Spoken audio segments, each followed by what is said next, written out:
Bharat Ratna doctor Babasaheb Ambedkar यांच्या 135व्या जयंतीनिमित्त doctor Babasaheb Ambedkar मध्यवर्ती जयंती उत्सव आणि विश्वस्त समिती सोलापूरच्या वतीने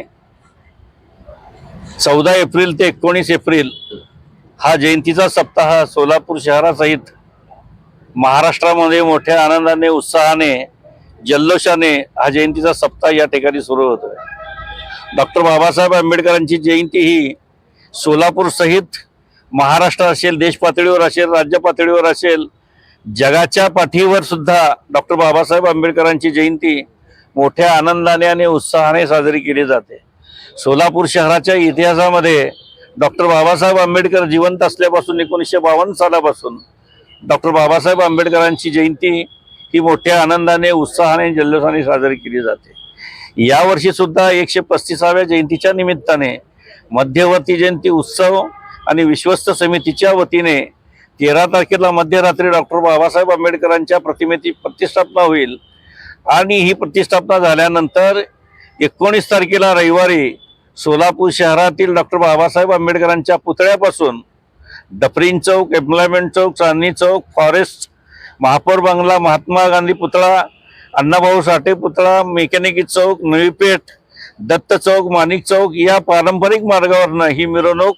शांततेनं, आनंदाने, उत्साहाने पार पाडण्यात येईल असं मध्यवर्ती जयंती उत्सव समितीच्या वतीने मी या ठिकाणी जाहीर। बहुदिसत्व डॉक्टर बाबासाहेब आंबेडकर यांच्या जयंती प्रित्यर्थ 13 तारखेच्या रात्रीपासून ते मिरवणुकीच्या 19 तारखेपर्यंत सोलापूर शहरामध्ये भव्य अशा पद्धतीचे कार्यक्रम होतात आणि 19 तारखेला जो सांगता होतो मिरवणुकीच्या रूपाने, याबाबत सोलापूर शहरामध्ये मिरवणूक जी आहे आमच्या पारंपरिक पद्धतीने चालणारी, त्या मिरवणुकीमध्ये काही अडथळे निर्माण होत होते आणि म्हणून आम्ही छोट्या छोट्या मंडळाच्या आग्रहास्तव आमचा निर्णय वेगळा घेतलेला होता। परंतु पोलीस प्रशासनाने आमच्यावर काही जबाबदाऱ्या टाकल्या आणि ते म्हणाले की अशा पद्धतीची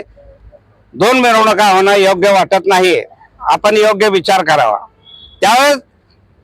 पोलीस प्रशासनाला आम्ही लक्षात आणून दिलं की हा प्रकार का घडतो, त्याबद्दलचे 1-2-4 मुद्दे आम्ही त्यांच्यासमोर मांडले, त्यांनी ते मान्य केले। त्यामध्ये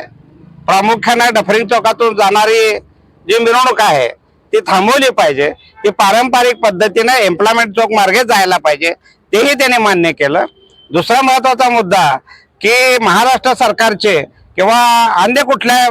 राज्याचे जर मंत्री आले किंवा केंद्राचा जरी कोणी मंत्री आला तर त्यांना त्यांचा म्हणजे ताफा घेऊन मिरवणुकीमध्ये येण्यामध्ये बचाव करावा, त्यांना यायचं असेल तर त्यांनी पायी यावं आणि अभिवादन बाबासाहेबांना करावं, अशा पद्धतीची आम्ही मागणी केली, तेही त्याने मान्य केले। आणि जी मिळणारी परवानगी आहे मिरवणुकीला ते आमच्या जुन्या मध्यवर्तीच्या मार्गाप्रमाणे मिळावं, अशा पद्धतीची सुद्धा आम्ही मागणी केली होती, तेही मान्य केल्यामुळे आणि लोकाग्रह असतो, लोकांनी सुद्धा म्हणले की एका दिवशी मिरवणूक व्हावी,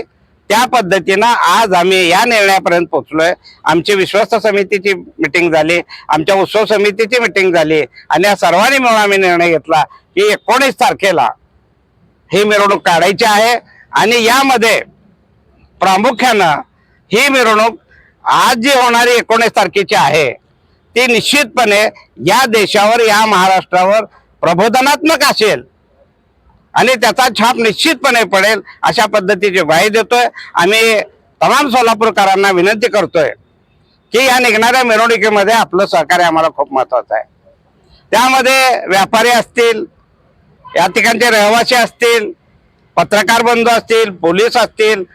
बाकीचे प्रशासन असेल, महानगरपालिका असेल, या सर्वांना आम्हाला विनंती करायची आहे की तुमच्या सहकार्याशिवाय बाबासाहेब आंबेडकर कुठल्याही एका जातीपुरते मर्यादित नाहीत, कुठल्याही एका कम्युनिटी पुरते मर्यादित नाही, त्या देशाचे नेते आहेत आणि त्यांचा उत्साह साजरा करण्यासाठी आपल्या सर्वांची आम्हाला मदतीची गरज आहे। आणि आम्ही सुद्धा शहरामध्ये शांतता राहावी आणि शहराचा एकंदरीत असणारा लावलौकिक आहे ते कायम ठेवावं या पद्धतीचं आम्ही सुद्धा आमच्या मंडळानं आवाहन केलेलं आहे आणि त्या पद्धतीने ही मिरवणूक निघेल अशा पद्धतीची शाश्वती आज मी देतो.